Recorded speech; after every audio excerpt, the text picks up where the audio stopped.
The Secret Origins Podcast, Episode 6.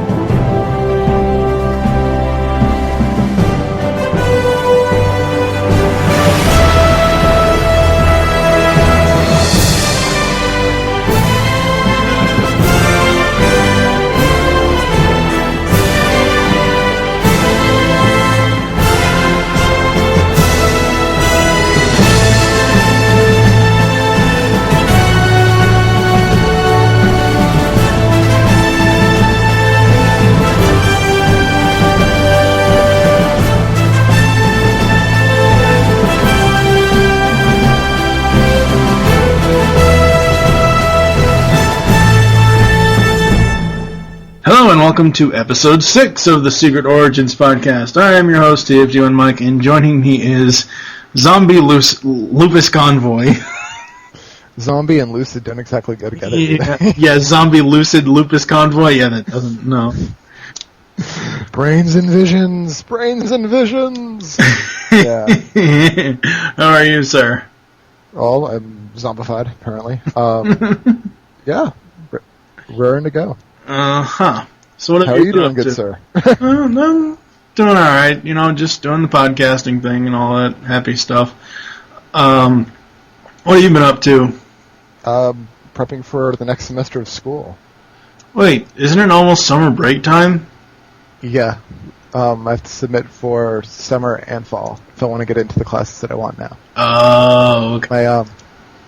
My degree program is insanely competitive. Yeah, I bet. I believe there's about 200 students that apply for 30 seats in the program every year. Oh, good lord. That means 170 people are going to be SOL. And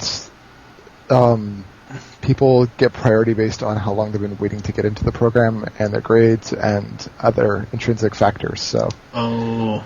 Yeah. Uh-huh. So I'm choosing some very safe courses that I need, and ones that will help me towards my master's degree later on. And it's a sit and wait program right now. Mm. I'm too old for school. That's what I thought. I'm just too old for school. Like, I don't mind learning new things through life, but just having to get up and go to it, I'm too old for that crap. That's why we have online courses. I know, but I'm still too old. I'm too lazy for that crap. I'll tell you that right now. Did you get anything interesting in the mail this week? Why, yes, I did. I ended up with the complete metal-cased series of Justice League. Yeah, huh? And it was shiny and nice, and thank you so much. My other half actually picked it up and went, "This is a nice case," and then started hefting it and touching it and then embracing it and going, "This is a really nice case." See? I don't think you're keeping this. No. You had mentioned to me off air last time when we recorded episode 5 that you weren't sure how you were going to watch season 2 once we start that, and I'm like, oh god.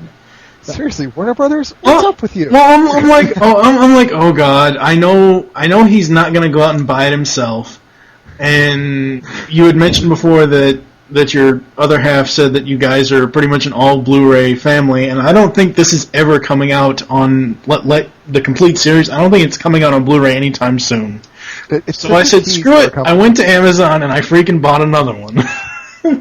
It's a complete tease for a company to sit there and go, okay, we're going to produce season 1, and go and release it, and then you see a pre-order page for it on Amazon for season 2, and you're all excited, and you're waiting, and then you realize a year has gone by, and you're like, wow, this kind of sucks. So where is it? It's like waiting for Gargoyles season 2 or season 3. It's probably the thing where maybe what pisses me off about the Warner Brothers DCAU DVDs is that they will only add one or two extra things, like that Season 1 Blu-ray. There is only one additional feature on there other than the fact that it's on a Blu-ray disc. As far as special features, maybe the sales for that didn't do very well. That's maybe why they haven't put the rest of them out on Blu-ray yet. Still, it's... God damn it, if you're going to start something like that, and you commit to starting that, finish it off. Come on. The tin case makes up for it. It does. But still... I really wanted to save the DVD case stuff review for when we end this show, but I must point out on Season 1 that there are a lot of inconsistencies with Season 1 and Season 2 of Justice League as far as the DVDs go. I've got the booklet here, and it does have a nice little foreword from Bruce Timm. I'm not going to read this, but those of you who bought this will have read it inside the booklet. On disc, disc, I think it's 3 or disc 4. Excuse me. I'm dying over here. Medic! Oh, wait. Crap. Yeah, exactly. You are the medic. I can't reach! Damn you, AT&T. The two-part episode, A Night of Shadows. In the booklet, they call it A Night with Shadows. So there's a misconception there, and this is on Season 1. Here's a little programming note for Season 2. Once we get to... where is it? Sorry about this, folks. I'm looking through this book as we do this. Once we get to the reviews of Hereafter and Secret Society... In the booklet, they list on Disc 7, Hereafter Parts 1 and Part 2 is the final 2 episodes of Disc 7. And then on Disc 8, they list in the booklet Secret Society Parts 1 and Part 2 is the first 2 episodes of Disc 8. That is actually wrong. Secret Society Part 1 and Part 2 are on Disc 7 as the last episodes, and Hereafter is on Disc 8. So the booklet is wrong. They were wrong when they were season releases as well. I don't know why they did that. It's got to just be a misprint. However, we will be when we get to those episodes, we will review them, Secret Society and then Hereafter, because that's the air date order that they were, production, air date, whatever order that they were supposed to be in. Oh boy. What else would you like to talk about in this little intro? This is such a shiny set. It is. And did you notice the detailing on the actual logo on the front? If you take the actual DVD cases out, it's embossed out. It's embossed because you can see the I like the purple and Hot Girls logo. That's awesome on the back of it. I love that. It almost looks like a book. Really? Because if you think about it, when you put the 2 DVD cases inside of it, and then you put it on your shelf, just facing the way it's supposed to face, it looks like a giant freaking book. It's so awesome. I seriously dig it. I pulled it back up, and I'm just like, ooh, shiny. The cover of it, it's, if you're holding it up and looking at the metal case, you've got the Trinity on the front, and then obviously the rest of the initial 7 in the back. Mm-hmm. Yeah, when I posted pics, when I first heard about this, I posted pics over at Earth2.net, their forums, and people are asking me, well, why the hell is Red Tornado, Dr. Fate, Aquaman, Green Arrow, the Atom, why are they on the second volume's disc? Well, Green Arrow does play a big part in the other. Well, yeah, at least in the initial story arc. Yeah. Once we go unlimited, he will. And my only explanation for the other character, because the only 2 characters from the original 7 that are on this second volume are GL and John Jones. The Atom plays a essential role later on. Red Tornado gets a cameo, I guess you could say. Here, pig. Okay, well, so yeah, that. But he also, I forget which episode it is. It's one of the Lex Luthor episodes later on, where the return in Unlimited, where Amazo returns and he just splits Red Tornado in half. Oh. It's a good thing That's the sucky thing about being an android or a robot in one of these series. There's nothing against RoboGore. No. And like I said, Dr. Fate was pretty much, he had a few essential stories. Aquaman essentially could have been an 8th member. I believe Bruce Timm and company had said that Green Arrow could have been an 8th member. They, if they wanted to go 8 people. Bruce Timm has said on the DVD features that he had loved Hawkgirl so much that it was a tie between it was a toss-up between Hawkgirl and Green Arrow. Green Arrow could essentially have been the 7th member, but they wanted to give it diversity. Are you protesting over there? You don't like Green Arrow? No, I'm not saying that at all. I mean, in the current... I finished off Blackest Night. But, going back and reading some old comics and stuff, it's like Green Arrow's a really badass character. I really like Ollie. Oh, but yeah. I don't see how well that would have worked. That's also because I love Hawkgirl. Yeah. It works where they brought him in, though. It so totally works where they brought him in. But I don't see it could work at, I don't see it working in this first or even the second season. I wanted to point out something that,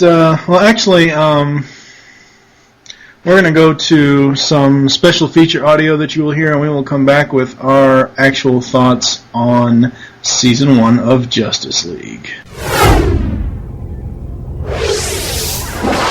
Hey everybody, welcome to Inside the Justice League. I'm Jason Hillhouse. With me this evening is Bruce Timm, Dan Reba, James Tucker, and Rich Fogel. We're going to get the inside scoop on what went into Justice League Season 1. Your questions, my questions, their questions. Discussions are going to happen starting now. Working together, we saved the planet. And I believe that if we stayed together as a team, we would be a force that could truly work for the ideals of peace and justice. How did you guys decide that, after Batman Beyond, and you did Batman, Superman, Batman Beyond, and Justice League seemed to be kind of the next evolutionary step? Job security. Probably going all the way back to Batman, and then certainly after we'd done the Superman show, we got that question a lot from the fans was, when are you going to do Justice League next? There was a lot of interest in doing the Justice League. Since time immemorial, people have just loved to have their heroes team up for some reason. I don't know why, but they do. And I'm on record as being kind of hesitant about doing it just because I knew how difficult the show it would be to do, and I was right. Something that we couldn't have done any earlier because the technology wouldn't have been there for it. It was a learning curve for us to figure out how to do bigger and better set pieces. It was different in terms of the way we approached the stories. It was different in the way that we approached the characters, and all the things we had learned along the way, suddenly we had to up them 10 times. Mm-hmm. And staging action for Batman, or 1 or 2 characters, and suddenly you have 7, at least 5 at any given time. How are you going to come up with a story every week that is going to challenge that group? Right. Sure. And it was tough. And you've got a finite number of really mega villains in the DC Comics roster who can literally, realistically take on the Justice League. One of the things that's hard about the Justice League as a group was that these are not characters, by and large, that were created to go together. And to find a way to mix that together so that they were a cohesive unit that worked together and that they didn't overlap each other too much in terms of powers, it was a real challenge. My home Thanagar is a warlike world. There one must strike first. That 7th spot could have been Hawkman or the Atom or Aquaman or whoever else you want to name. Sure. And of all those candidates, we thought Hawkgirl was the most interesting, and I think, Again, throw another girl in the group, and that shakes it up a little bit, because, Right. Everybody can't be crushing on Wonder Woman. That's right. In brightest day, in blackest night, No evil shall escape my sight. The Green Lantern wasn't a hard decision to make, though, because of the fact that in the mythology, there are a whole bunch of Green Lanterns. And so we didn't feel like we needed to make a huge explanation of it. I think in the case of Justice League, we ignored a lot of that continuity. For the first season, we'd made a deliberate decision to not have any of their supporting characters because we didn't have the time to play with them, and we wanted to really establish that the Justice League was its own show. In order for the chemistry in our group to work, we really needed to initially jettison all of the supporting characters from the other things so that it forced the heroes to interact with each other. Why do we have to ride in this rust bucket? What's wrong with your ring? Lady, the galaxy's a big place. I need my Navicomputer to find Warworld. He's got a point. Great. Take his side. I'm not taking his side. I'm just saying... I'm wrong again. You guys, for this show, I know, sat down and actually did kind of plot out and created more or less a Bible, right? Like in terms of like, you knew kind of the Hawk Girl situation going in. We planned the Hawk Girl thing from day one, yeah. Right. In the Bible, because we knew we were going to be using the Bible for publicity purposes, we actually wrote a fake backstory for her. Right. It was a disinformation campaign on Hawk Girl. I mean, we didn't have the whole betrayal story completely figured out yet, but we did know from early on that she was going to fall in love with Green Lantern, that they were going to have a romance, and that she was going to betray the League. Everybody expected us to team Superman and Wonder Woman because that's the sort of more obvious way to go. But why did we do that? Because Superman's going to be with Lois. I don't understand. No, it's so not a good choice. Fans are so bizarre. It's not a good choice. That's what people think. Like the two strongest people get together. It's like the the high school, the quarterback and the cheerleaders. Like that's what's going to. So it was sort of like working against the grain that sort of helped make that spark. Yeah. And that idea actually came from Paul Levitz. Paul Levitz at DC Comics. Yeah, he's the publisher of DC Comics. How much of that is dictated, like, here's the parameters, this is the version of Aquaman we need to do? They're pretty good about letting us do what we want to do. They're Right. pretty open to different interpretations of their characters. They did not insist that we use the hook-handed, long-haired Aquaman. That was something our own initiative went to. Yeah, I think I just doodled a sketch. I mean, our version is slightly different than what they were doing, because at the time they were doing basically Aquaman was King Arthur, Right. and we were thinking he's a barbarian. What's taking so long? I must return to Atlantis. Sit tight, Your Highness. We'll tell you when it's safe to go. You presume too much. Whatever, if there's a chance to throw in a comic book reference, it's, and get away with it and not looking too geeky, it's... And hopefully to do it in such a way that if you don't get the joke, it doesn't take you out of the show. A good idea is a good idea no matter where it comes from. And, we would be making more work for ourselves if we went out of our way to ignore the things in the comic books. Allow us to introduce ourselves. Justice Guild, roll call. Catman. Black Siren. Green Guardsman. Tom Turbine. The Streak. Let's get this painful part out of the way. Everybody, what part of this hasn't been painful? Well, Yeah, I know. I'm sorry, the most painful part of this out of the way. Favorite episode, season 1. It's easy for me. See, look, what's your favorite? Look at Tucker. Legends Part 1. This can't be real. Tell me about it. I almost busted a gut during that roll call routine. It's not that. It's the Justice Guild. They're comic book characters. The animation on that is particularly good, and I designed half the models for that show. Almost all of the characters. Yeah. And it was a really audaciously comic booky show. Can't you work any faster? Maybe Enemy Below. I had an idea that the whole court intrigue story would be almost Shakespearean in the way that it played out, and the motives of the villains and things like that. Let's see your identity papers, now! Sorry, but my identity's a secret. Chicks dig that whole man of mystery thing. Well, they picked my two favorite ones, but really, actually, Savage Time in Part 2, I think, because I never really thought we'd be able to do a World War II story. It was kind of a forbidden subject. You just didn't deal with it, and we found a way to deal with it and do it in a fantasy way and get the Blackhawks in there. Rega meets his greatest foe, the man from Krypton. Were there any that people just didn't respond to? Everybody hated Warworld. Problem with Warworld all comes down to the end of it. Absolutely. At one time we had Superman kicking everybody's butt. You came in and said, we've seen Superman kick people's butt before, let's do something different. Probably shouldn't have had Draga in the story if we really... Well, here's another thing. That brings up a good point, too. Season 1, we got called on the carpet for making Superman a wimp. Yeah. And guilty. Guilty as charged. Sure, yeah. We didn't know we were doing it. We were actually kind of using it as a kind of a dramatic crutch early on. It's like, oh, well, hey, if Superman can get taken down really, right away, well, then now this is a really bad threat, and now the rest of everybody else is all in trouble. We didn't realize it had become like a recurring gag until we started getting the internet comments and everybody's saying, well, wait a minute, why is Superman such a wimp now? And it's like, oh, you know what? There's a pattern. This watchtower will act as an early warning system for detecting other threats of invasion from space. And it also has a fully stocked kitchen. Ice mocha? I always think of season 1 as kind of our shakedown cruise. We were working really hard, and it was a hard show to do. But on the other hand, I think just the enormity of the project was kind of daunting, and we kind of let it cow us a little bit. We kind of let it intimidate us to the point where we made mistakes based on fear. Well, and also, this was the first show where I think we let the style of the show take a back seat. That was a conscious decision, which I think was a mistake. And it was, yeah, and we eventually corrected that. And we thought this was a way of making it more real world. Because of the more superheroic things that were happening in the show, we felt that we should ground the show in a little bit more of a believable reality. Thank you guys so much. I appreciate it. As always, it's been a real treat for me. Thank you for watching at home. That's it. This time for Inside the Justice League.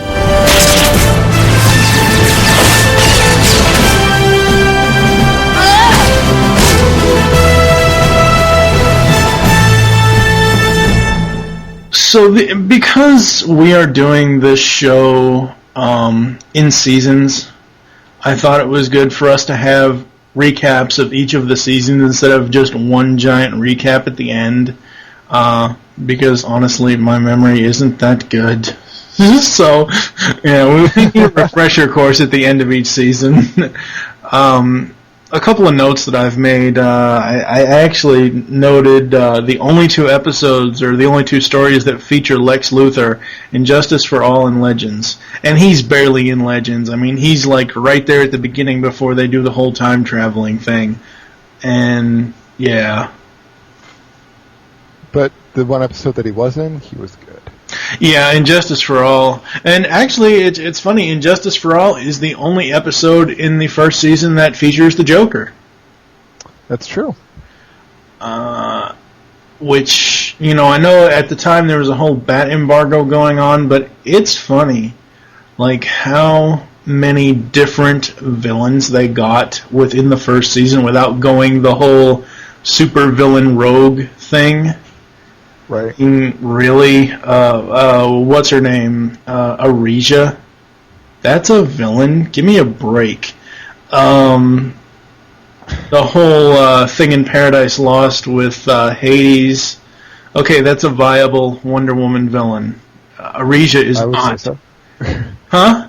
I would say. Yeah. That's a. When I think of like supervillains and stuff, it always comes down to, unfortunately, for me, because I'm not the comic book geek I would like to be, it comes down to Batman and Superman, because they are pretty much the 2 that have the ginormous rogues gallery for the most part. Well, Superman's kind of iffy.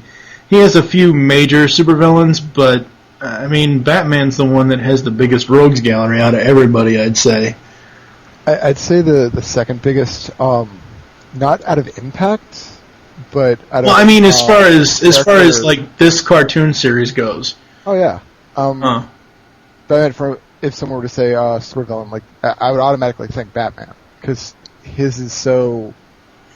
It's so huge, and yet the characters are so dynamic and so different from one another. Right. I mean, you can't really say that Catwoman, the Penguin, and the Joker are all exactly the same.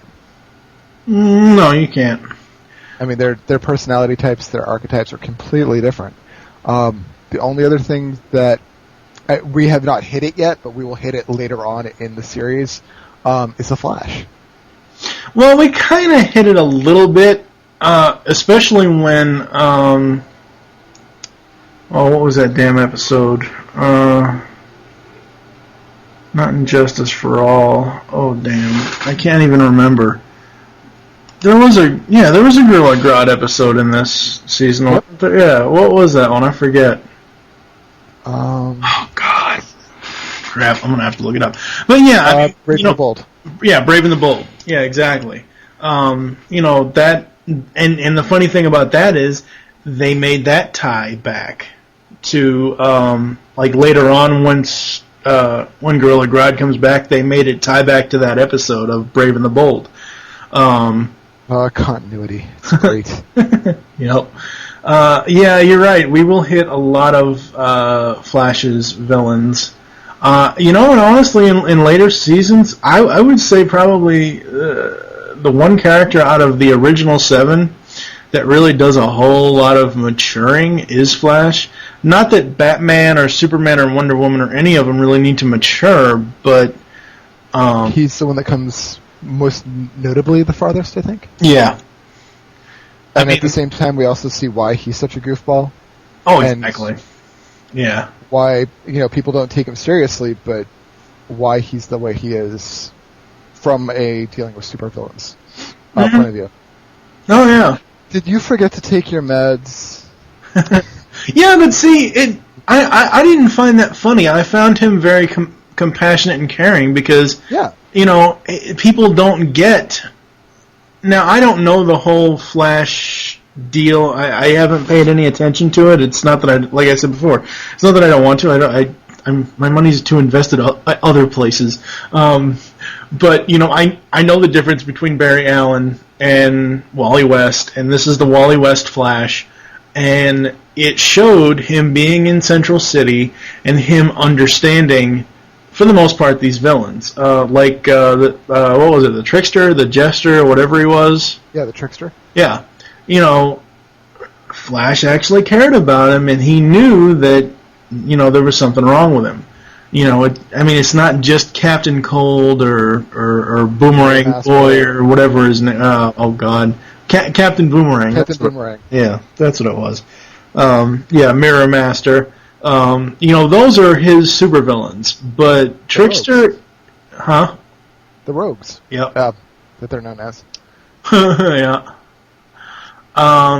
What are some of your favorite episodes from season 1? Definitely Injustice for All. That was just the Bat putting the moves on the Cat, completely manipulating everybody in one way or another, and he's basically just sitting back, and he could get out anytime he wanted. We get to see what Batman really is like and why he is the goddamn Batman. Mm-hmm. Just because I am a Green Lantern geek, I have to say in Blackest Night, only just because we get to see somebody else besides John with the ring. But it was a pretty bad episode. What else? Night of Shadows, that was pretty decent. Yeah. And Legends, of course. Yes. Yeah, I think it's the whole, the fact that I'm a big King Arthur fan, that I really enjoyed Night of Shadows. And plus... It was excellent. And plus Etrigan. Gone, the form of man. Yeah, I love that. Actually, so awesome. To be honest, I was saying that for like a week afterwards at work, and I was saying it strange. As soon as I got the audio. I had kept saying it. Gone, the form of man. Rise, the demon Etrigan. I've been saying it all the damn time. It's pretty bad when you're doing your thing at work and you're saying it out loud and you're just kind of chuckling to yourself, and everybody else in the facility is giving you a wide berth and looking at you very strangely, especially when they all come from a very religious households. Oh boy! And you're saying shit like that. So I'm trying to say in Spanish now. Oh no, it's from a TV show. Something I'm doing for a radio show. It's okay. I really enjoyed the Savage Time, the final 3-parter. Honestly, that was a lot. I enjoyed that a lot more than I thought I would. I commend them for doing a World War II story, because it's very hard to do. Who else has done that? In a kids' TV show. In cartoons, I don't. I don't know of anybody. I guess you could kind of count G1, Starscream's Brigade. I mean, it wasn't really a World War II story, but the whole prequel of how those tanks ended up on the island. But yeah, honestly, I can't think of any other cartoon now or 20 years ago that would even touch that. And they paid it such homage. I mean, they threw the Blackhawks in there. You've got Easy Company. Yep. You know, you've got all these homages, and it's just great. And the story itself, I don't think I found that many things wrong with it, other than like little nitpicks, like the fact when they're shooting at GL in the cargo hold, and he doesn't have his ring to protect himself, and bullets are just flying everywhere. I'm telling you, a ricochet could have happened on that. He could have got hit in the leg or somewhere or whatever. But you know, but you know the way the episode went, someone got shot in the leg, and he was running around perfectly fine a couple hours later. Yeah, it's all funny till somebody gets shot in the leg. Oh my God, you shot him! It just grazed off. That's an Armageddon reference, ladies and gentlemen. Oh boy. What else do we want to say about Season 1? How did you like the animation overall for Season 1? It was fairly decent, but there was times that we had the animation errors that were pretty blatant, and I don't know. I think as the story progressed, it got a lot better. Like as the different episodes progressed, it was like they got a hold of it, and the QC of it increased. Yeah. I don't know. The animation seemed maybe a little bit choppy in the beginning, but then got a lot better as we went along. So, yeah. I mean, I think that by the end of where we're going with this, it will definitely. Oh, it gets a lot better. You know, also, it probably could be the fact that, and I believe Bruce Timm has said this in the past, I don't know, it could be the fact that they'll draw something and they'll send it to the overseas animators, and they may not understand how they want it to look from a drawing, you know, because of the whole language barrier or whatever. I mean, that could be it. It's not like where you have, say 3 Starscreams in one shot, and it's supposed to be Thundercracker, Starscream, and Skywarp. You know, it's not a whole lot of, you know, same color issues. Honestly, after about 3 or 4 episodes, even though we refer to the 2 and 3 parters as stories, because that's technically what they are, as individual episodes, I got so sick of the title sequence. I got so sick of it. So for Season 2, I'm probably going to just fast forward through the title sequence. And I actually prefer the unlimited theme more than the original theme. I don't know. I like the. I don't really have any complaints about the theme music or even the title sequence. Well, I definitely like fast forwarded through the opening, but. Well, that's what I'm saying. Like after you see the opening scene and then it goes to the title sequence, I watched it over and over and over again. And of course, by the time the credits roll, I will always look at the voice actors. Well, I'll look at the voice actor and I'll pause it, or I'll pause it on the voice the guest voice actors just to see who was who, and then I'll just skip to the next episode. But I would always watch that beginning title sequence, and I don't think I'm going to do that in Season 2 because it's, you know, like we said, it's the same thing over and over and over again. I'm trying to find. I've screen capped in the title sequence where they have Hot Girl flying out. Yeah, I've had about 6 or 7 shots of that. I'm trying to see. And I know this is horrible. I'm trying to see if they actually showed her nipple on that shot. Because it's a form-fitting shot. I mean, she's anatomically correct in that image. Yes, I'm a dirty old man. I know. At least you say it with pride. Yeah, exactly. Oh wow! You don't deny it. You just accept it. And I suppose we should. God, I really don't want to talk about this, but I suppose we should pick our worst episode. That which shall not be named. Exactly. I barely even made it through that. I did. I took one for the team. But, God, that was pretty painful to watch, actually. Yeah, it was. The story was horrible.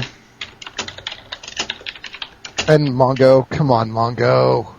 Ugh, horrible character. Yeah, Mongol. Oh, God. It's just one of those things where it's like, oh, wow. I guess there has to be one bad story for...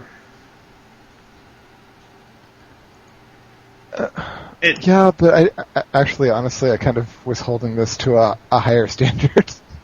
It was like, there can't be any bad episodes. Oh, believe me, there's going to be plenty of episodes in Season 2 that I don't like either. Oh. Not a lot, but some. There's going to be some pretty bad ones, huh? Yeah. They can't be as bad as Warworld. No, not said that. No, not as bad as Warworld, but it's one of those things where there are just some that make no sense. Hearts and Minds is one. The only thing that I like that episode for is Keith David's voice acting. I don't know, it's just one of those things where I'm not really sure how it's going to unfold. And it's funny, I've tried to hold back on what, because I know as soon as I got this set, I was ready to rip it open and watch every single episode. And I said, no, I've got to hold off, I've got to watch them in groups. Because overall, I love the series. It's a great series. It's one that you can just drop something in the DVD player and just play it in the background or just watch it. And at the same time, there are certain episodes where you should never watch again. Yeah. Yeah. That which shall not be named. Yes. So do we have any other... this is kind of a short episode. Our recap episodes are most likely going to be short because we're just kind of doing an overshot of each season. You have any other thoughts on Season 1? I'm not really sure where Metamorphosis fits in all this. I think that's an episode that we really could have done without. Yeah, it's funny you mention that. I went back and I finished watching it. And what are your feelings now that you finished watching it? It was a lame plot. Well, Metamorpho is a pretty lame character. Sorry. I like the design on him in the episode, and I like the fact that he has all those strange powers, especially coming up with red, sun energy or radiation or whatever. But yeah, I think if they were to do an episode like this, featuring someone with those type of powers, I really think that they could have done Firestorm instead, and that could have entertained me a lot more. I so wish. Everything now, it seems like, I hate to admit this because I can't stand this cartoon only because of the guy who's voicing Batman, but I caught an episode on Cartoon Network of Batman the Brave and the Bold, and they had Firestorm on that. They had Metamorpho on there too. Did they? I don't know. I so wish they would have given us Firestorm in Justice League. That would have been awesome. Even if we had to wait until they expanded the league, that would have been so awesome to have Firestorm. Well, we did. The movie that just recently came out that was supposed to be part of this. Oh yeah. He is in there, as is Aquaman. Yes, he is. Justice League Crisis on Two Earths. We will actually talk about... We will not be reviewing Justice League Crisis on Two Earths in continuity, because it really isn't. But we will be talking about that when we hit our Season 2 recap, because it does have a lot of similarities. The continuity was removed. Dwayne McDuffie did rewrite his entire Justice League Worlds Collide script, but you can still see some continuity of what it was supposed to be, like with Batman's initiation process or his recruitment process in the movie. That's a scary thought. Well, all I'm saying is I will point out, because by the time we get to our Season 2 recap, I will have it on DVD, and I will write down every single continuity thing that could have tied Season 2 and Season 3 of Justice League Unlimited together. It seems pretty big, actually. They're there, trust me. They're there. You have to look for them, but it's there. I don't know. I don't really like that. I know it's not something people normally notice, but what did you think of like the menus for the DVDs? For Season 1. See, I watched all of Season 1 on the Blu-ray, so... Well, I'm specifically talking about the main menu. Isn't it the same on the Blu-ray as it is on the original season? Well, honestly, I don't know. Well, what I'm talking about is how they took the 3D models from the intro and pretty much put them together on the main menu. I don't know. I don't know how I feel about it, but it was okay. It's not as spectacular as something that it could have been. Yeah. And I'll have to check on season. Fanboys, Warner Brother, wow us. Yes, exactly. Yes, you need to start living up to Marvel's standards, Warner Brothers, especially with films. I say nothing and I bite my tongue. All right. So I guess we are going to go to the other special feature that I grabbed, and we will be back with the outro. When you call a show Justice League, you automatically think, okay, you're going to see Wonder Woman, Batman, and Superman, and then the other ones as well. And this is going to be your only time to see these characters, for the next 20 years or so in an animated cartoon, so you better get them right. So they need to kind of be their iconic, versions. We ended up going back and coming up with an all-new Batman design. It was very faithful to the comics. For the sake of it, we kind of toyed with his design a little bit, gave him a little bit longer ears. They flare out to the sides a little bit more rather than being swept back. Gave him back his highlight on his black, leather parts. Put little tiny heels on the bottoms of his boots, which he'd never had before in our animated version. That, if anything, that was probably a subliminal nod to Batman Beyond, who had heels on the bottoms of his boots. We chose wisely when we offered you the ring. Thank you, John Stewart. John Stewart was the one Green Lantern in the comic book continuity who never ever wore a mask, because most of the Green Lanterns wore a little domino mask. So he was the first Green Lantern to say, no, forget it, I'm not wearing a mask. I'm not ashamed of being a Green Lantern. I'm not ashamed of being John Stewart. So we thought that was a really important part of the John Stewart version of Green Lantern. But just purely for visual sake, we thought we needed to give him some kind of visual gimmick for his close-ups. So we came up with the idea that he's been a Green Lantern for so long that the energy of the Green Lantern has kind of infused his entire being, so that it's even in his bloodstream and it glows out of his eyes, and it certainly makes an interesting visual. James Tucker took a pass over the old Superman design, and he felt that the old design was fine, but he thought that Superman could be a little bit more rugged, a little bit more grown-up looking. So we gave him, strong cheekbones and little tiny dashes under his eyes, which are supposed to give him a little bit more of a comic book squinty look. Makes him look a little bit older than he did in the Superman the Animated Series. One of the very first comics I had possession of when I was a kid was a Hawkman issue, and it had Hawkgirl in it. And as much as I liked Hawkman, I just really fell in love with Hawkgirl. I thought she had like one of the coolest helmet shapes I'd ever seen in a comic. It was that real good mix of kind of tomboyish but feminine, and she was actually very simple to design. I mean, I basically just took her right out of the comics and didn't hardly change a thing on her.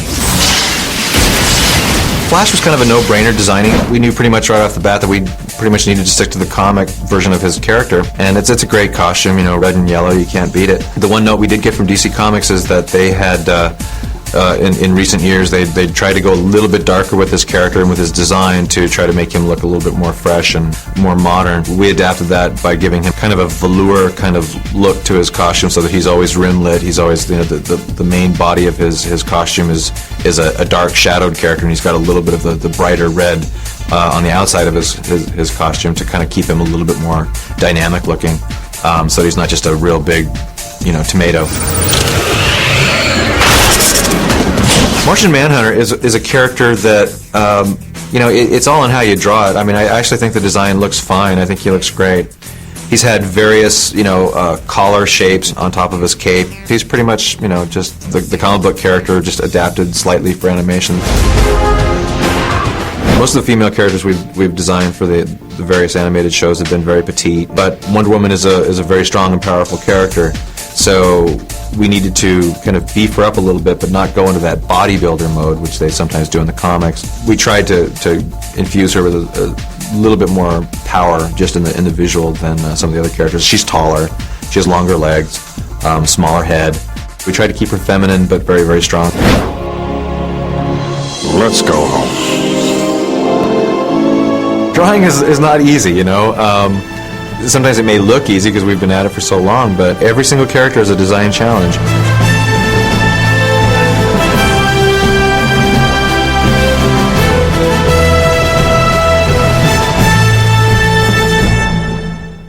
As something I forgot to mention, our actual discussion there was, when I went back and did a watch through, I got up to my laziness kicked in as soon as the Enemy Below two-parter started, and I stopped watching the season 1. But one of my 2 notes was, it seems that Superman and Hawkgirl get teamed up a lot. First in Secret Origins, then in Blackest Night, and then in the Savage Time. They're kind of like the air hit squad for the team, aren't they? Well, technically, the air hit squad would be Superman, Hawkgirl, Jean, GL, and pretty much everybody except Flash and Batman. Even Batman's got his Batplane. Well, but he doesn't have natural flying ability. That's true. And then, surprisingly, later on in Secret Origins, after Batman says he doesn't trust him or whatever, John and Batman work very well together because the whole thing of John shielding him to plant the bomb on the Imperium's thing or whatever. Yep. Wow, that doesn't sound right. The Imperium's thing. Oh, good lord. Wait, the Imperiums, or was it? Are you thinking of? No, the Imperiums as plural, like it's Michael's DVD. Oh. So the Imperium's thing. The Imperium being that melty, superficial alien thing that stuck a tentacle up John's nose and put it through his brain. That is just such a horrid image. Oh boy. Please. Kind of makes me think of the first Mummy movie with the beetles crawling around in the guy's skin. Ugh. Yeah. Thank God everyone's seen seen don't freak out when you got. Just don't freak out when that bug's crawling across you in the middle of the night. Yeah. No, we're not going there.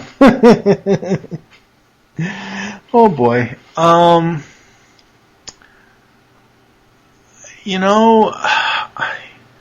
trying to think. There are subtle hints in this season of Batman and Wonder Woman, and they're so very subtle. You have to kind of watch. Be looking for it. And they kind of start with GL and Hawkgirl, but not really. I don't think it really shows itself until later on in season 2, which we will be getting to, obviously. I don't know, it got a lot more rampant at the end of season 1. It was pretty much out there. Yeah, well, the whole World War II story, they were trying to kick it up a notch with that, I think. And of course, everybody knows that Superman was a wimp. Yes. Super wimp. One blast. There's something else I would like to say, but I don't say things like Super that usually. What? Super. Does it start with an F? No. Okay. Okay. But it's actually funny when we get to what is the episode in season 2 where they? Oh God, which one is it? Where they go to A Better World. The a Better World two-parter, I will point something out very interesting that relates to Season 1 when we get there. We have anything else we want to say about Season 1? It only gets better from here. Yes, very much so. We are going to go to the best lines of Season 1 that I put together, and then we will come back with the outro. Good evening. This is Snapper Carr reporting. There's more to this than meets the eye. Tag, you're it! Don't even think about it. Where's he going? Flash, take the controls. But does anyone ask if I know how? Who's the rookie in the tiara? No! Wait! There's nothing more we can do for him. You don't mean he's... Gone. Hera, help us. No!